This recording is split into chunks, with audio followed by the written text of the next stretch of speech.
اما بعد بسم اللہ الرحمن الرحیم۔ سورہ نمبر 28 سورۃ القصص، پارہ نمبر 20۔ لفظ قصص سورہ مبارکہ کی آیت نمبر 25 کے اندر آیا ہے، اور اسی مناسبت سے اس سورہ مبارکہ کا نام سورہ قصص رکھا گیا۔ زمانہ نزول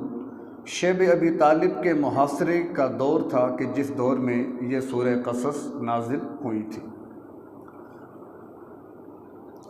اس سورہ مبارکہ کے مضامین: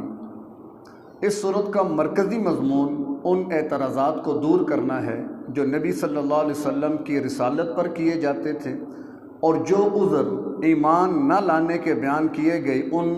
عذر جو تھے ان کی تردید کی گئی ہے، اور اس میں بطور تمثیل موسیٰ علیہ السلام کا قصہ بیان کیا گیا، اور یہ قصہ بڑی عجیب ترتیب کے ساتھ سورہ قصص کے اندر مذکور ہے، اور جن حالات میں سورہ قصص نازل ہوئی تھی ان حالات کو سامنے رکھا جائے اور موسیٰ علیہ السلام کے واقعے کو بھی سامنے رکھا جائے تو عجیب مماثلت نظر آتی ہے، جس میں مثال کے طور پر پہلی چیز یہ کہ اللہ تعالیٰ جو کچھ کرنا چاہتا ہے اس کے لیے غیر محسوس طریقے سے اسباب اور ذرائع فراہم کر دیتا ہے۔ جب اللہ کسی کام کو کرنا چاہے، اللہ کے لیے کوئی مشکل نہیں ہوتی، تو اللہ تبارک و تعالیٰ غیر محسوس طریقے سے، نظر کچھ نہیں آتا لیکن بہت کچھ رہا ہوتا ہے۔ اس میں تو مثال دی موسیٰ علیہ السلام کی کہ ادھر فرعون نے حکم جاری کیا تھا کہ جتنے مذکر اولاد ہے بیٹے انہیں ذبح کرو، لیکن اللہ کا امر کیا تھا کہ ہم نے موسیٰ علیہ السلام کو پالنا ہے، تو اللہ نے اپنا آپ کیسے دکھایا کہ جہاں سے حکم جاری ہوا بچوں کو ذبح کرنے کا، اسی کی گود میں اللہ نے موسیٰ علیہ السلام کو پالا۔ تو یہ اللہ تبارک و تعالیٰ کی حکمت ہے کہ اللہ جو کچھ کرنا چاہتا ہے تو غیر محسوس طریقے سے اس کے لیے اسباب پیدا فرما دیتا ہے۔ تو اب اسی طرح زمانہ نزول کے حوالے سے مماثلت یہ ہے کہ آپ صلی اللہ تعالیٰ علیہ وسلم کے لیے اس وقت حالات ناموافق ہیں۔ شیب ابی طالب کا محاصرہ، آپ کو قید کیا گیا ہے، اور بظاہر کوئی ایسے حالات سامنے نہیں نظر آ رہے کہ یہ تحریک آگے چل سکے گی، انہیں پنپنے کا موقع ملے گا یا نہیں ملے گا، لیکن جیسے اللہ نے موسیٰ علیہ السلام کا واقعہ بیان کیا کہ ہم نے کس طریقے سے ناموافق حالات میں موسیٰ علیہ السلام کو کہاں جا کے پالا، تو اے میرے نبی آپ بھی پریشان نہ ہوں، ہم آپ کے لیے بھی غیر محسوس طریقے سے اسباب فراہم کر رہے ہیں۔ دوسری چیز، نبوت کسی شخص کو کسی بڑے جشن کے اہتمام کے بعد نہیں دی جاتی۔ ایک اصول سامنے آیا،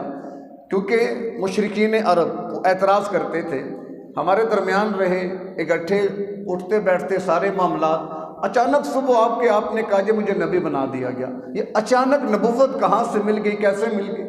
تو اس سورہ قصص میں جو موسیٰ علیہ السلام کا واقعہ بیان ہوا تو انہیں کہاں نبوت ملی تھی کہ جب انہوں نے مدین سے مصر کا سفر شروع کیا تو مسافرت کے عالم میں ایک سنسان وادی میں اللہ تبارک و تعالیٰ نے آپ کو نبوت عطا کر دی، تو جس سے یہ بات سمجھا دی اللہ نے کہ نبوت کوئی ایسا معاملہ نہیں ہے کہ جس کے لیے بہت بڑا کوئی اہتمام کیا جائے، جشن منایا جائے اور تاج پوشی کی جائے، نہیں۔ جیسے اللہ نے موسیٰ علیہ السلام کو وہاں اس مسافرت میں اور سنسان جگہ میں نبوت دی، تو اے نبی صلی اللہ علیہ وسلم آپ تو پھر بستی میں ہیں، آبادی میں ہیں، آپ ان کے درمیان موجود ہیں۔ تو لہٰذا مشرکین عرب کا یہ سوال کرنا کہاں سے مل گئی، کیسے مل گئی، تو موسیٰ علیہ السلام کے نبوت کے واقعے کے ضمن میں ان کو اس کا بھی جواب مل گیا۔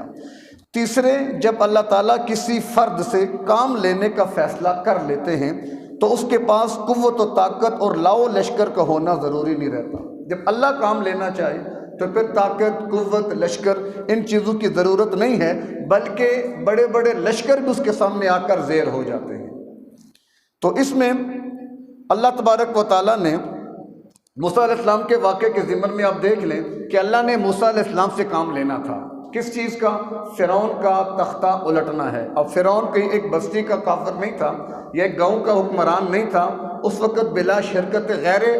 سب سے بڑا وہی تھا، انا ربکم الاعلیٰ، کہ میں رب ہوں، یہاں تک بات پہنچ چکی تھی، اور مقابلے میں اللہ نے موسیٰ علیہ السلام سے کام لینا تھا، تو لہٰذا کوئی لشکر نہیں چاہیے، کوئی طاقت قوت نہیں چاہیے، بلکہ طاقت قوت کا معیار اسی واقعے کے اندر اللہ نے واضح کر دیا کہ ایک موسیٰ علیہ السلام کی کیفیت تھی جب ان کو سمندر میں ڈالا گیا اور ایک فرعون کو بھی سمندر میں اتارا گیا۔ حالانکہ دیکھا جائے تو موسیٰ علیہ السلام اپنی کمزوری کی انتہا پر تھے جب انہیں سمندر میں اتارا گیا، اور جب فرعون کو اتارا گیا وہ اپنی طاقت کے عروج پر تھا، لیکن پھر بھی فرعون غرق ہو گیا اور موسیٰ بچ گئے۔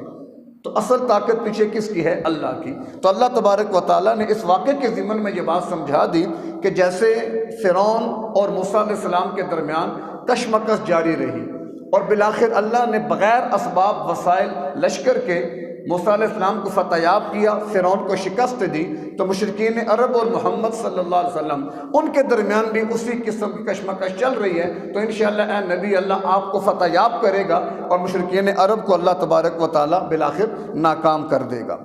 اس چوتھی چیز کہ مشرکین آپ صلی اللہ علیہ وسلم سے معجزات کا مطالبہ کرتے تھے،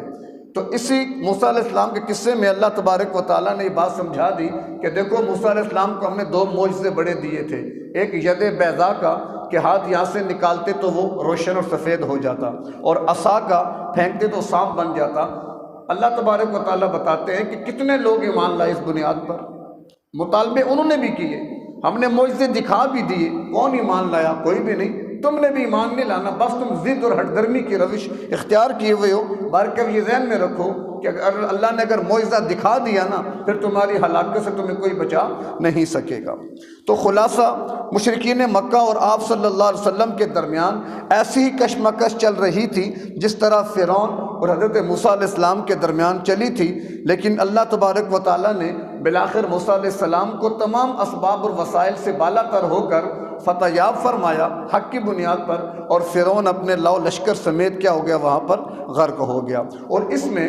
ایک اور دلیل آپ علیہ السلام کی نبوت پر کہ یہ 2000 سال قبل کا واقعہ موسیٰ علیہ السلام کا،